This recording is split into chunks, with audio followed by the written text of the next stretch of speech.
Ezra 8, the invisible hand of God. By the decree of King Artaxerxes of Babylon, the Jews who had once been carried into exile were now allowed to return to Jerusalem. It was an extraordinary journey, about 1,400 to 1,500 kilometers, taking roughly 3.5 months. Ezra 81:14 tells us that about 1,500 men joined this return. Including women and children, the total number was likely around 5,000. Traveling such a long distance with so many people, including little children, would have been anything but easy. Along the way, they could have easily become targets for bandits or enemy attacks, and they knew it. On the 12th day of the first month, we set out from the river Ahava to go to Jerusalem. The hand of our God was on us, and he protected us from enemies and bandits along the way. Ezra 8:31. Because of this danger before they departed, they proclaimed a fast and sought the Lord earnestly, so that we might humble ourselves before our God and ask him for a safe journey for ourselves and our children with all our possessions. Ezra 8:21.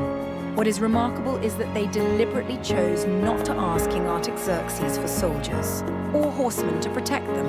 In fact, Ezra says they were ashamed to ask for such help. I was ashamed to ask the king for soldiers and horsemen to protect us from enemies on the road, because we had told the king, "The gracious hand of our God is on everyone who looks to him, but his great anger is against all who forsake him." Ezra 8:22. From a human point of view, this decision seems almost reckless. To set out on a 1,500-kilometer journey with 5,000 people, including children without any armed escort, would defy common sense. But they believed God's promise more than their fears. They entrusted their lives, their possessions, and their safety entirely into the hand of God. And God proved faithful. Just as they had believed, they reached Jerusalem safely, after 3.5 months, without encountering any danger or hardship along the way. This chapter reminds us that God guards and protects those who place their full trust in him, for the sake of his own name and honor.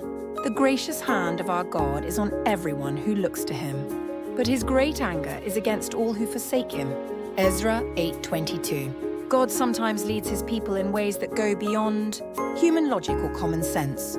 Have you recently experienced this gracious hand of God in your own life?